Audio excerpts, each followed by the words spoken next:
এই যে তাদের প্রধানমন্ত্রী আওয়ামী লীগের রাষ্ট্রপতির হাত ধরে ঘুরছেন, আওয়ামী লীগের রাষ্ট্রপতি বলছেন আমরা খুব আমি এই মুহূর্তে একেবারে হাঁপ ছেড়ে বেঁচেছি, অনেক ভালো আছি। বিডিআর পিলখানা হত্যাকাণ্ডে যে দিবস উদযাপন করার জন্য প্রধানমন্ত্রী এবং রাষ্ট্রপতি একসঙ্গে যাচ্ছেন, তারপর বনানী কবরস্থানে একসাথে যাচ্ছেন, এই যে দৃশ্য আপনারা দেখছেন, বাতাসের মধ্যে কিছু গন্ধ কি পাচ্ছেন? সারা বাংলাদেশে যেভাবে ইলেকশন হয়েছে, সেই ইলেকশনের মধ্যে যে কিছু একটা হয়েছে, এটা কি বিএনপির যারা কট্টরপন্থী খুব ভাব দেখাচ্ছেন আমরা হয়ে গেছি, তারা কি বুঝতে পারছেন যে এখানে পর্দার আড়ালে কিছু একটা হয়েছে?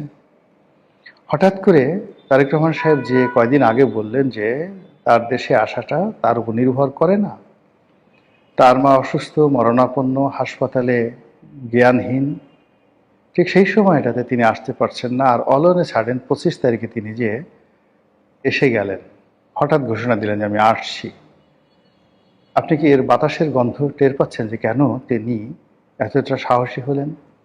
স্ত্রী এবং কন্যাকে নিয়ে তিনি চলে আসলেন এবং সবাই তাকে স্বাগত জানালো। এই যে তাদের প্রধানমন্ত্রী আওয়ামী লীগের রাষ্ট্রপতির হাত ধরে ঘুরছেন, আওয়ামী লীগের রাষ্ট্রপতি বলছেন আমরা খুব আমি এই মুহূর্তে একেবারে হাঁপ ছেড়ে বেঁচেছি, অনেক ভালো আছি। বিডিআর পিলখানা হত্যাকাণ্ডে যে দিবস উদযাপন করার জন্য প্রধানমন্ত্রী এবং রাষ্ট্রপতি একসঙ্গে যাচ্ছেন, তারপর বনানী কবরস্থানে একসাথে যাচ্ছেন, এই যে দৃশ্য আপনারা দেখছেন, বাতাসের মধ্যে কিছু গন্ধ কি পাচ্ছেন? সারা বাংলাদেশে যেভাবে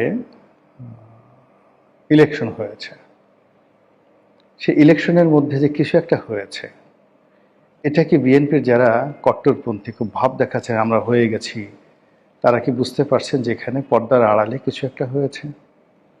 হঠাৎ করে তারেক রহমান সাহেব যে কয়দিন আগে বললেন যে তার দেশে আসাটা তার উপর নির্ভর করে না, তার মা অসুস্থ, মরণাপন্ন, হাসপাতালে, জ্ঞানহীন, ঠিক সেই সময়টাতে তিনি আসতে পারছেন না। আর অলনে ছাড়েন 25 তারিখে তিনি যে এসে গেলেন, হঠাৎ ঘোষণা দিলেন যে আমি আসছি। আপনি কি এর বাতাসের গন্ধ টের পাচ্ছেন যে কেন তিনি এতটা সাহসী হলেন? স্ত্রী এবং কন্যাকে নিয়ে তিনি চলে আসলেন এবং সবাই তাকে স্বাগত জানালো।